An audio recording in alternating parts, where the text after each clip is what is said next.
శ్రీ గురుభ్యో నమః. మహాగణాధిపతి నమః. శివాయ గురు నమః. శ్రీ కామేశ్వరుడు నమః. నేను మీ సోమేశ్వర శర్మ సిద్ధాంతి. మేషం నుండి మీనం వరకు ఉన్నటువంటి రాశి ఫలితాలు నా పరిజ్ఞానం సహకరించే వరకు ఈ వారం రాశి ఫలితాలను తెలియజేస్తాను. ఈ రాశి ఫలితాలు ఈ నెల 10వ తారీఖు నుండి 16వ తారీఖు వరకు వర్తిస్తాయి. ముందుగా గోచారం. మేషంలో రవి బుధులు, వృషభంలో శుక్రుడు, మిథున రాశిలో గురువు, సింహరాశిలో కేతువు, కుంభరాశిలో రాహు, మేన్ రాశిలో శని, కుజులు. మకర రాశి వారికి ఈ వారం మధ్యస్థ ఫలితాలు గోచరిస్తోంది. వృత్తి ఉద్యోగాల పరంగా చిన్నపాటి డిస్టర్బెన్స్ ఉండే అవకాశం గోచరిస్తోంది. దూర ప్రాంత ప్రయాణాలు, సెల్ఫ్ డ్రైవింగ్ విషయంలో జాగ్రత్త వహించాలి. ఆరోగ్య విషయంలో కూడా కొంచెం జాగ్రత్తలు తప్పనిసరిగా తీసుకోవాలి. ధనం అధికంగా ఉంటుంది. ధనం చేతికి అందుకు వస్తుంది. వచ్చిన ధనాన్ని సేవింగ్స్ చేసుకోవాలి, లేకపోతే నష్టపోయే అవకాశం గోచరిస్తుంది. ఎవరికైనా ధనాన్ని అప్పుగా ఇస్తే తిరిగి వచ్చే పరిస్థితి కూడా లేకపోలేదు. వాటి విషయంలో కూడా జాగ్రత్త వహించాలి. అదేవిధంగా స్థిరాస్తులకు సంబంధించిన విషయ వ్యవహారాలు, ఇల్లు కానీ ఫ్లాట్ కానీ కొనాలని అమ్మాలని యోచన చేస్తారు. ప్రస్తుతం వాటిని విరమించుకోవడం చెప్పదగినది. అమ్మడం కానీ కొండ కానీ ప్రస్తుతం ఉన్న పరిస్థితుల్లో గ్రహతులు అంత అనుకూలంగా లేదు కాబట్టి వాటి విషయంలో కొంచెం జాగ్రత్త వహించి ఆచితూచి అడుగులు వేయాలి. అదేవిధంగా అభివృద్ధి కోసం చేసే ప్రయత్నాలు ఏవైతే ఉన్నాయో అవి కొంత నిరాశపరుస్తుంది. సంతాన విద్యా విషయాల పట్ల కొంత నిరాశ ఎదురవుతుంది.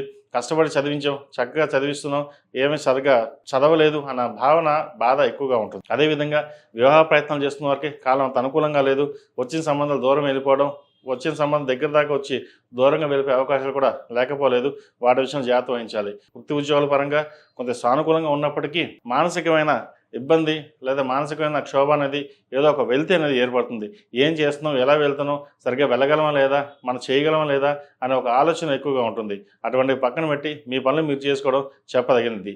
ఈ రాశిలో జన్మించిన స్త్రీలకు వృత్తి ఉద్యోగాల పరంగా చాలా వరకు అనుకూలంగా ఉంటుంది. వ్యవహార శైలి చక్కగా ఉంటుంది. చేసే ప్రయత్నాలు ఏవైతే ఉన్నాయో కలిసి వస్తాయి. స్థిరాలకు సంబంధించిన విషయాలు సానుకూలంగా ఉంటుంది. మొత్తం మీద గడిచిన వారం కంటే ఈ వారం కొంతవరకు బాగుంటుంది.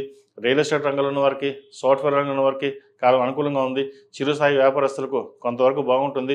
అదేవిధంగా నూతన వ్యాపారం ప్రారంభించాలనుకున్న వారికి అంత గ్రహగతులు అంత అనుకూలంగా లేదు. వాటి విషయంలో జాగ్రత్త వహించండి.